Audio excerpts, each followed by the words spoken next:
Hello guys, this is Aditya. और इस tutorial में हम थोड़े और प्रॉपर्टीज़ के बारे में सीखेंगे।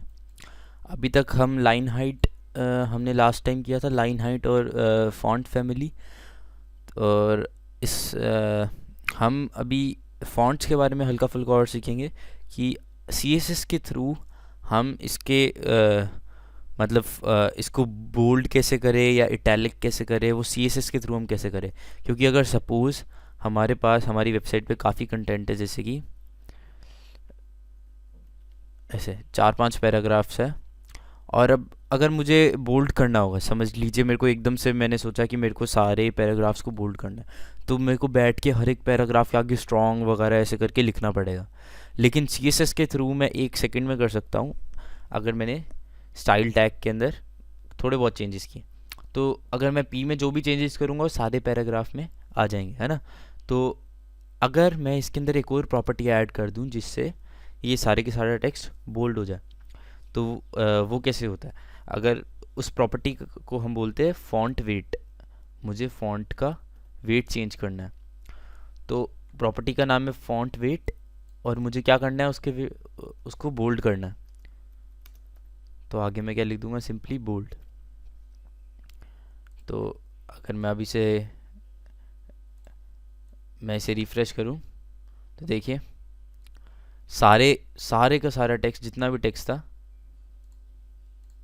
सारा का सारा टेक्स्ट बोल्ड हो गया, ये देखिए। और मुझे कोई मेहनत भी नहीं करनी पड़ी, है ना। तो इसके थ्रू कितनी आसानी से हमने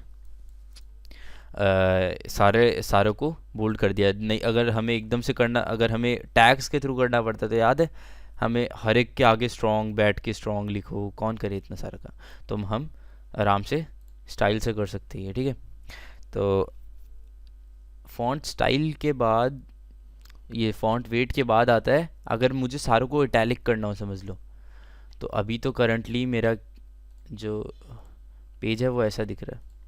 अब मुझे सारों को एकदम से, मुझे सारी हेडिंग्स को, समझ लो, इटैलिक में चेंज करना है ना।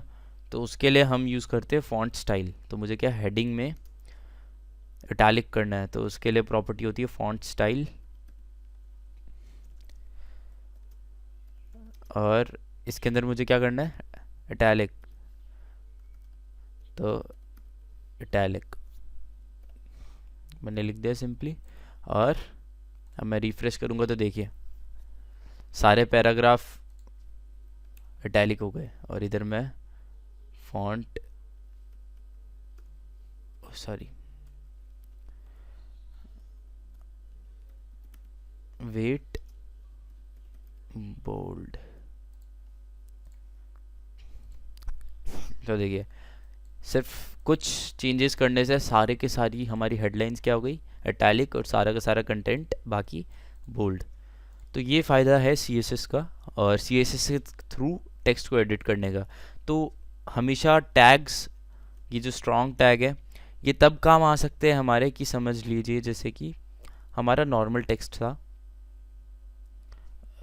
मतलब कि अभी सब कुछ बोल्डेड नहीं है, अब मुझे कुछ पर्टिकुलर चीज़ें बोल्ड करनी है, एक आध लेटर्स, तो मैं स्ट्रॉन्ग टैग यूज़ कर सकता हूँ, जो थोड़ा फ़ायदेमंद है ऐसी चीज़ों के लिए। लेकिन अगर मुझे पूरे पूरे पैराग्राफ ही बोल्ड करने हैं, तो हमेशा बेटर ऑप्शन CSS ही रहेगा, ठीक है। तो ये देखिए जैसे स्ट्रॉन्ग टैग के थ्रू क्या किया मैंने, एक पर्टिकुलर लेटर्स को कर सकता हूँ। लेकिन अगर मुझे पूरे पैराग्राफ करने होते तो हमेशा CSS बेटर ऑप्शन रहेगा। तो ये तो है हमारा font style and font weight.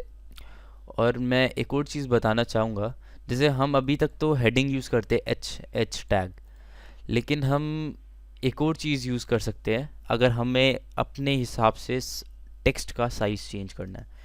तो उसकी प्रॉपर्टी होती है फॉन्ट साइज़, और इसके आगे आता है वैल्यू, आती है पिक्सल में।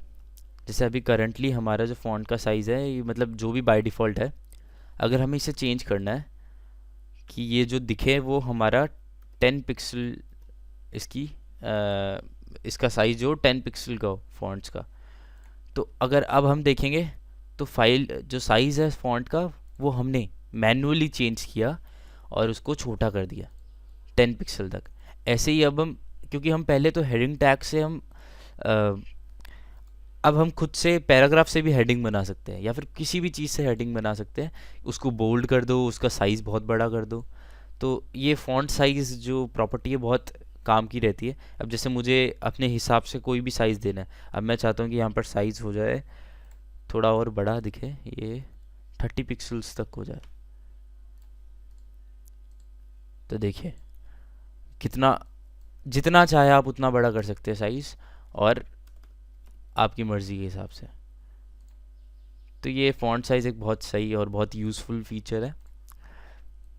तो एक फ़ॉन्ट साइज़ प्रॉपर्टी के बारे में सीखा हमने। और तो इस ट्यूटोरियल के लिए तो उतना ही, और आगे नेक्स्ट ट्यूटोरियल में हम थोड़ी और इंटरेस्टिंग चीज़ें सीखेंगे, जैसे कि सीएसएस के थ्रू बैकग्राउंड इमेज वगैरह लगाना या बैकग्राउंड कलर चेंज करना, ऐसे करके ऐसी बहुत सारी चीज़ें आएंगी आगे। तो इंटरेस्टिंग होता जाएगा धीरे धीरे करके। तो thank you guys for watching.